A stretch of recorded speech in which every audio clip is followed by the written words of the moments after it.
Jennifer Fairbanks was the perfect nanny until the children started disappearing.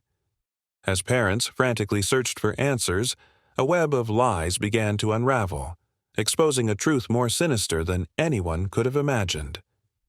Laughter echoed across the sun-dappled playground of Sunnyday's Daycare. Children squealed with delight as they chased each other through a maze of brightly colored equipment. At the center of it all stood Jennifer Fairbanks, the beloved nanny whose warm smile seemed to light up the entire yard. Parents waved goodbye, their faces reflecting the peace of mind that came with leaving their precious ones in Jennifer's capable hands. She knelt to tie a little girl's shoelace, her touch gentle and reassuring. To all who watched, it was a scene of pure, uncomplicated joy. In an instant, the idyllic tableau shattered. Police sirens pierced the air, their wailing growing louder as squad cars screeched into the parking lot. Officers burst through the gate, their faces grim and determined. As they surrounded a shocked Jennifer, the children's laughter gave way to confused cries. Little did anyone realize that this moment would unravel a web of deception so intricate it would leave an entire community questioning everything they thought they knew about the woman they had entrusted with their children's lives.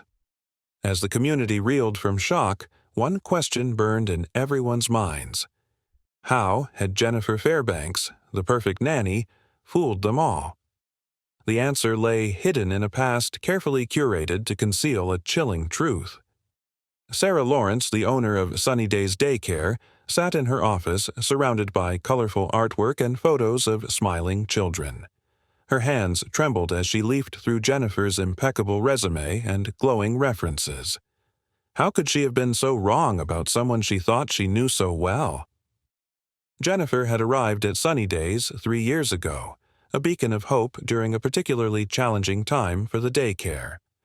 Sarah remembered the day of the interview vividly. Jennifer had walked in, her posture confident yet approachable, her smile radiating warmth. She spoke eloquently about her passion for early childhood education and her experience working with children of all ages and backgrounds. "I believe every child deserves a nurturing environment to grow and learn," Jennifer had said, her eyes sparkling with enthusiasm. "It's not just about keeping them safe, it's about helping them flourish." Sarah had been impressed by Jennifer's credentials: a degree in child psychology from a prestigious university, certifications in first aid and child development, and a track record of glowing recommendations from previous employers. It seemed too good to be true, a sentiment that now haunted Sarah with cruel irony. As the weeks turned into months, Jennifer quickly became an indispensable part of the Sunnyday's family. Parents raved about her, children adored her, and fellow staff members looked up to her as a mentor. She had an uncanny ability to soothe even the most distraught child, often succeeding where others had failed. One particular incident stood out in Sarah's memory. 4-year-old Ethan, a boy with severe separation anxiety, had been inconsolable for days. His parents were at their wits' end, considering pulling him out of daycare altogether. Jennifer had approached the situation with a calm determination that Sarah found awe-inspiring. "Ethan, sweetheart," Jennifer had said, kneeling to meet the boy's tear-filled eyes. "I know it's scary when Mommy and Daddy leave, but you know what? They gave me a very important job. They asked me to keep all their love safe for you until they come back. Would you like to help me do that?" The simple yet profound approach had worked wonders. Within days, Ethan's anxiety had noticeably decreased, and he began to thrive under Jennifer's care. It was moments like these that had cemented Jennifer's reputation as a miracle worker among the Sunnyday's community. Sarah's gaze fell on a photo of last year's Halloween party. There was Jennifer, dressed as Mary Poppins, surrounded by a group of giggling children in various costumes. The image of perfection. Who would have guessed that beneath that cheerful exterior lurked a darkness so profound it would shatter the lives of those very children she seemed to cherish? As Sarah reflected on Jennifer's time at the daycare, she realized that the nanny's influence had extended far beyond the children. Jennifer had a way of making everyone feel special, valued, and understood. She remembered countless occasions when Jennifer had stayed late to help a struggling parent, or gone out of her way to organize surprise celebrations for her coworkers. "You've created something truly special here, Sarah," Jennifer had once said during a staff appreciation dinner. "I'm honored to be a part of it. This isn't just a job for me, it's a calling." Those words, once a source of pride for Sarah, now felt like a knife twisting in her gut. How could someone capable of such warmth and compassion harbor such sinister intentions? The cognitive dissonance was almost too much to bear. Sarah's mind wandered to the countless background checks, reference calls, and performance reviews she had conducted over the years. Each one had painted Jennifer in an increasingly positive light. Even the most thorough vetting process had failed to reveal the truth lurking beneath the surface. As she sat there, surrounded by the remnants of a trust so utterly betrayed, Sarah couldn't help but wonder. What had they missed? What subtle signs had they overlooked in their eagerness to believe in the perfect nanny? And most chillingly, what damage had been done that they had yet to uncover? While Sarah grappled with her doubts, another parent was about to stumble upon a chilling revelation. In the world of childcare, trust is everything. But what happens when that trust is misplaced, and a child's behavior becomes the first warning sign of a deeper, darker problem? Michael Carson, a single father to 5-year-old Lily, had always prided himself on his intuition. As a detective in the cybercrimes unit, he'd honed his ability to spot inconsistencies and detect deception. Yet even he had been charmed by Jennifer Fairbanks when he first enrolled Lily at Sunny Days Daycare. At first, Jennifer seemed like a godsend. Lily, who had struggled with separation anxiety since her mother's passing, took to Jennifer immediately. The nanny's gentle demeanor and endless patience worked wonders, and Michael watched with relief as his daughter began to thrive. But as the weeks passed, Michael's finely tuned instincts began to prickle. It started with small things, a fleeting expression that didn't quite match Jennifer's words, a comment that seemed oddly rehearsed. He tried to brush off his unease, chalking it up to the paranoia that came with his line of work.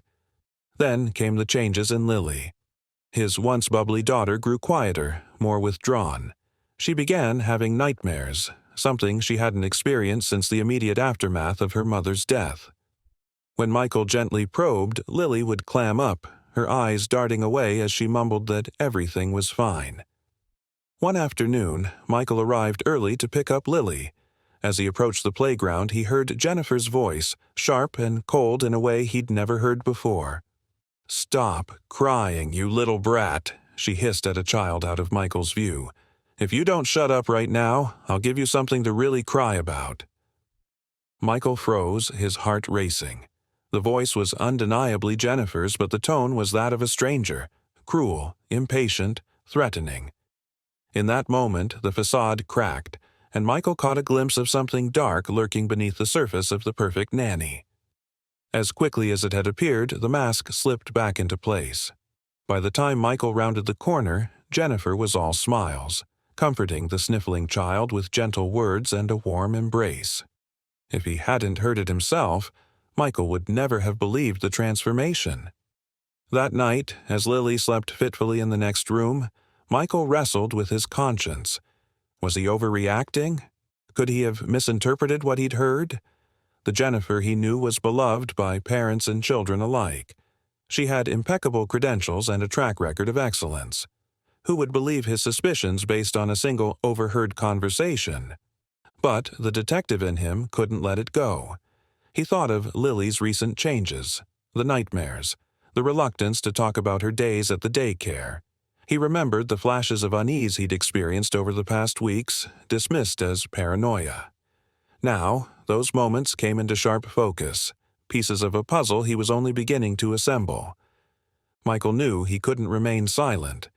If there was even a chance that Jennifer posed a threat to the children in her care, he had a responsibility to speak up. But he also understood the gravity of such an accusation.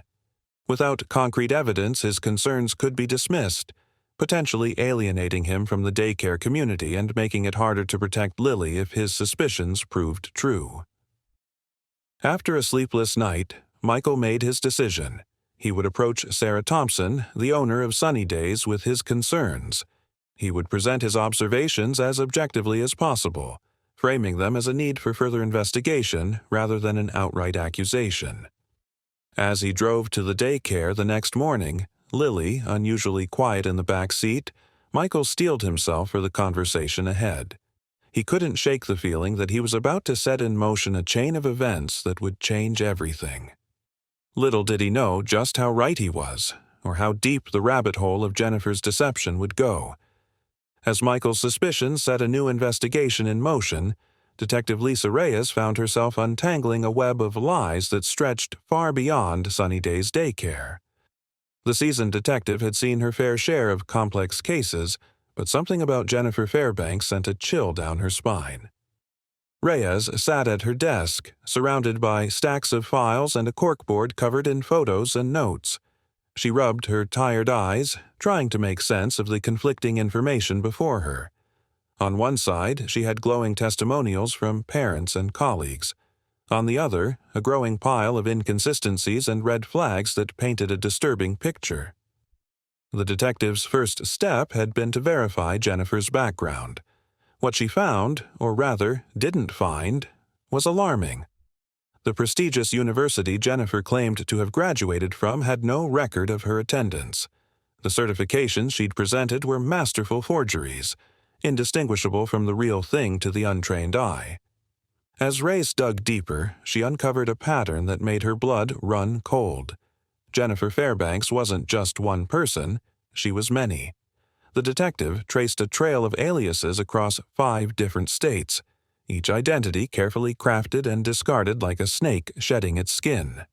In Ohio, she was Emily Parker, a soft-spoken nanny who'd worked at a small family-run daycare. In Florida, Sarah Johnson had charmed her way into a position at an exclusive preschool. And in Texas, Rachel Thompson had briefly volunteered at a church nursery before vanishing without a trace. Reyes leaned back in her chair, her mind racing. How had this woman managed to stay one step ahead of discovery for so long? The answer lay in Jennifer's meticulous attention to detail. Each identity came with its own set of credentials, references, and backstory. She never stayed in one place long enough to arouse suspicion, always moving on before anyone could pierce her carefully constructed veil. But as Reyes connected the dots, a chilling pattern emerged. In each location where Jennifer, or whatever her real name was, had worked, there were reports of unexplained incidents involving children. Nothing overtly criminal, nothing that would immediately raise alarm bells. A child who suddenly developed severe anxiety. Another who began wetting the bed after years of being dry. Mysterious bruises explained away as playground accidents. The detective's phone rang, startling her out of her thoughts. It was a colleague from the Ohio State Police returning her call about Emily Parker. "Yeah, I remember that case," the officer said, his voice grim. "We had a few complaints from parents, but nothing concrete. By the time we started looking into it seriously, she was gone." Reyes thanked him and hung up, her suspicions confirmed. She turned to the corkboard, studying the faces of the children from Sunny Days Daycare. Innocent, trusting faces. How many others had there been over the years? How many lives had this woman touched and potentially damaged? As the investigation progressed, Reyes found herself working around the clock, fueled by a mixture of caffeine and growing dread. She interviewed former colleagues, tracked down old landlords, and pored over financial records. Each new piece of information added to the portrait of a woman who had elevated deception to an art form. One interview stood out in Reyes's mind. A former co-worker from Jennifer's stint in Florida, speaking on condition of anonymity, had described a chilling incident. "I walked in on her once, in the supply closet," the woman had said, her voice trembling. She was talking to herself, but it was like she was a different person. Her whole demeanor changed. When she saw me, it was like a switch flipped, and she was back to being sweet Sarah. I convinced myself I'd imagined it. But now, God, I should have said something. As the evidence mounted, Reyes couldn't shake the feeling that they'd only scratched the surface of Jennifer's deception. What drove a person to create such an elaborate facade? And, more importantly, what was she hiding beneath all those layers of lies? The detective's gaze fell on a photo of Jennifer, smiling, warm, the picture of trustworthiness. It was the same photo that had graced the walls of Sunnyday's Daycare, reassuring parents that their children were in good hands. Reyes felt a surge of anger at the audacity of it all.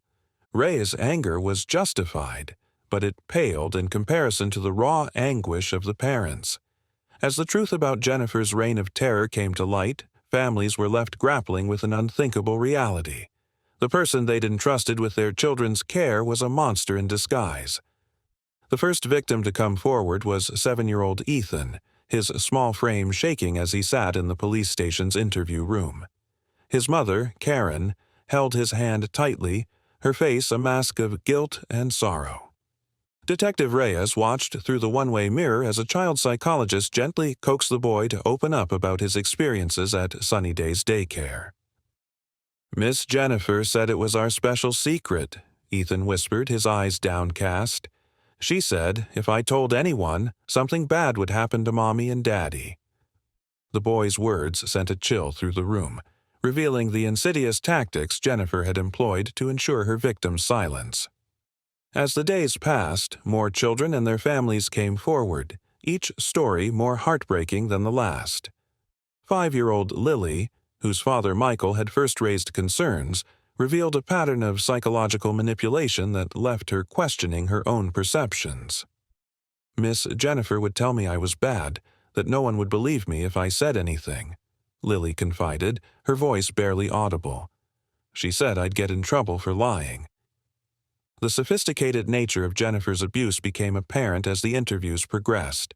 She had carefully cultivated an environment of fear and confusion, gaslighting the children into doubting their own experiences. Some victims spoke of physical abuse disguised as accidents, while others recounted instances of neglect and emotional cruelty that left deep psychological scars. One particularly disturbing account came from 8-year-old Sophie, who had been under Jennifer's care at a previous daycare in Florida. "She would lock us in the dark closet if we cried," Sophie revealed, her eyes wide with remembered terror. "She said the monsters would get us if we made a sound." The girl's parents, who had moved across the country to escape the trauma, wept openly as they listened to their daughter's testimony. As the investigation expanded to include Jennifer's previous aliases and workplaces, a pattern of escalating abuse emerged. What had begun as subtle manipulation and emotional abuse in her earlier positions had evolved into more overt forms of cruelty at Sunnyday's Daycare. The realization that Jennifer had honed her tactics over years, leaving a trail of traumatized children in her wake, sent shockwaves through the communities she had infiltrated. The long-lasting impact of Jennifer's abuse became painfully clear as parents shared their observations. Children who had once been outgoing and confident now struggled with anxiety and trust issues. Night terrors, regression in developmental milestones, and sudden outbursts of aggression were common themes among the victims. Dr. Amelia Chen, a child psychiatrist brought in to assess the victims, explained the severity of the situation. "The trauma these children have experienced goes beyond the physical," she stated, her voice heavy with concern. "Jennifer's actions have fundamentally altered their sense of safety and trust in the world. The road to recovery will be long and challenging for many of these families." The parents' testimonies were equally devastating. Sarah Thompson, the owner of Sunnyday's Daycare, struggled to maintain her composure as she addressed the media. "We thought we were providing a safe haven for these children," she said, her voice cracking. "Instead, we unknowingly exposed them to a predator. The weight of that guilt is almost unbearable." As the full scope of Jennifer's deception came to light, the community grappled with feelings of betrayal and helplessness. Parents who had once sung Jennifer's praises now questioned every interaction, every moment their children had spent under her care. The realization that they had been manipulated into trusting someone so fundamentally untrustworthy shook them to their core. Mark and Emily Chen, whose twin daughters had attended Sunny Days for 2 years, expressed the sentiment shared by many parents. "We trusted her with our most precious treasures," Emily said, tears streaming down her face. "She was in our home, at our children's birthday parties. How do we ever trust again?" The impact of Jennifer's actions extended far beyond the immediate victims and their families. The entire childcare industry in the area found itself under intense scrutiny, with parents demanding increased background checks and surveillance measures. The once thriving Sunny Days Daycare stood empty, its cheerful sign a painful reminder of the betrayal that had occurred within its walls. As the community reeled from the devastation wrought by Jennifer's actions, a chilling question emerged. What twisted path had led this seemingly caring nanny to become a monster? The answer would prove more disturbing than anyone could have imagined. Dr. Elaine Prescott, a renowned forensic psychologist, sat across from Jennifer Fairbanks in a sterile interrogation room. The contrast between the two women was stark. Dr. Prescott, with her sharp eyes and composed demeanor, embodied the pursuit of truth. Jennifer, on the other hand, presented an enigma, her once warm smile now a mask of calculated indifference. "Tell me about your childhood, Jennifer," Dr. Prescott began, her voice calm and measured. Jennifer's response was chilling in its nonchalance. "Which one?" she asked, a hint of amusement in her eyes. "The real one, or the one I've told so many times I almost believe it myself?" As the sessions progressed, a disturbing portrait emerged of Jennifer's past. Born Jessica Hartley, she had endured a childhood marred by neglect and abuse. Her mother, an addict prone to violent outbursts, had cycled through a series of abusive partners. Young Jessica learned early on that survival meant becoming whoever others wanted her to be. "I was whoever I needed to be to get through the day," Jennifer revealed, her voice devoid of emotion. "By the time I was 10, I could read a person in seconds and become their perfect child, friend, or confidant." Dr. Prescott's notes painted a picture of a woman whose entire identity was built on shifting sands.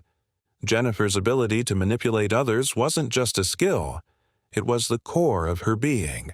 She had never developed a true sense of self, instead crafting elaborate personas to navigate a world she saw as inherently hostile.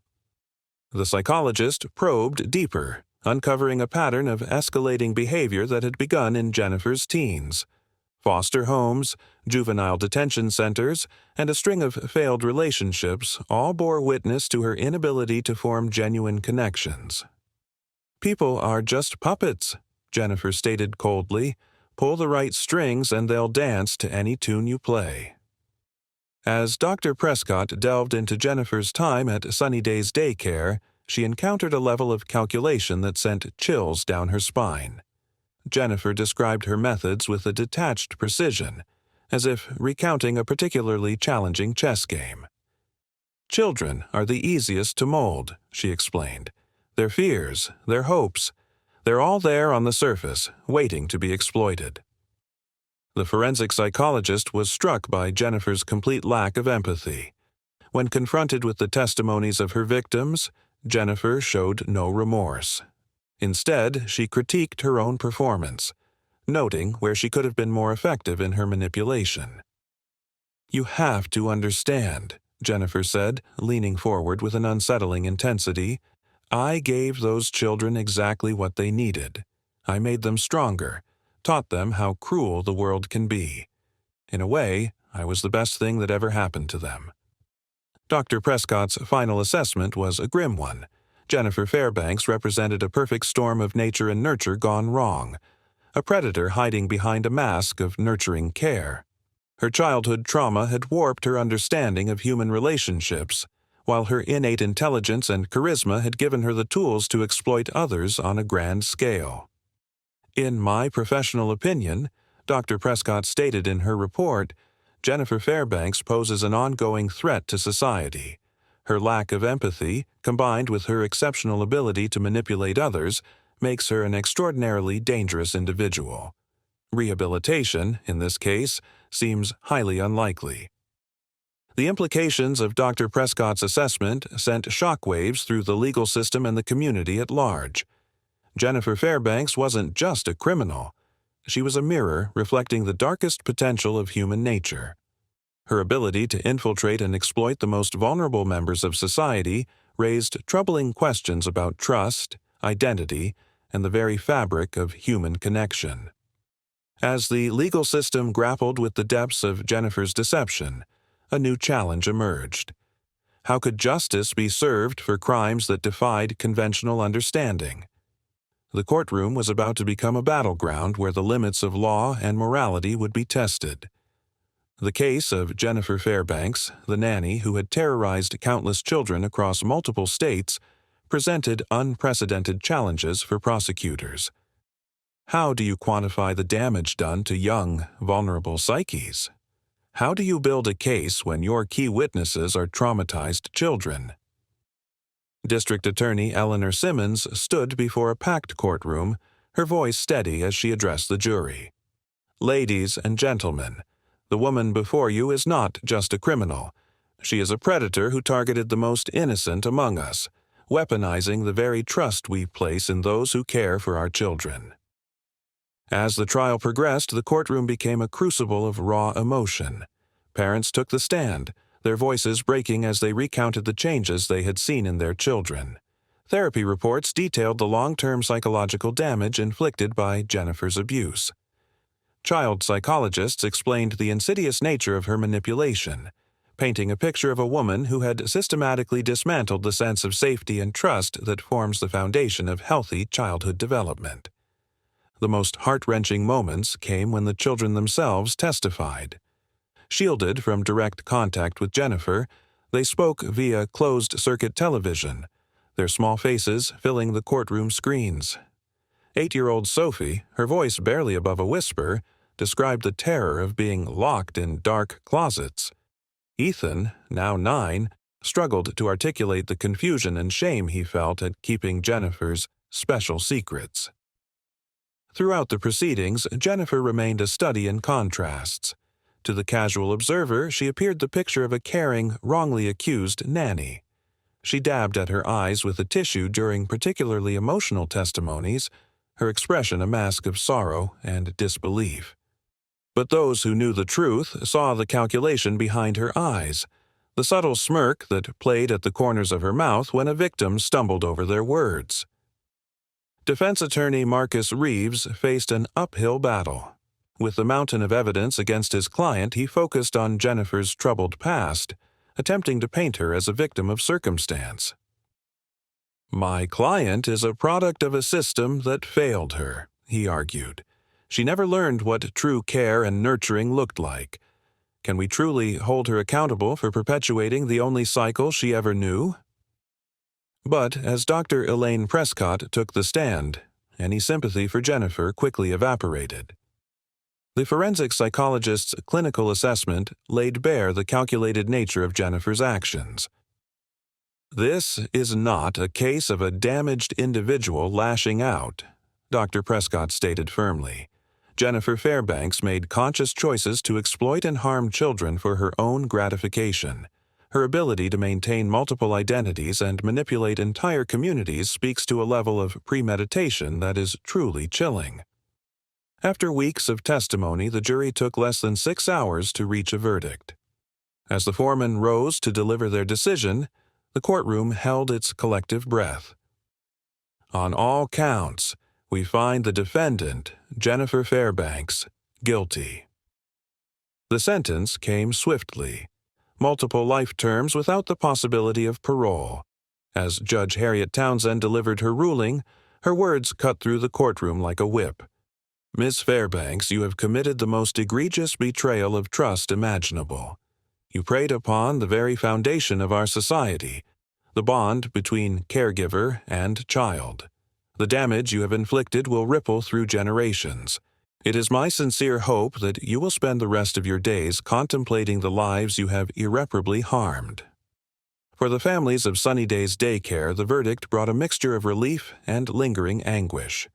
The facility itself stood empty, a painful reminder of trust betrayed. Sarah Thompson, the former owner, spoke to reporters outside the courthouse.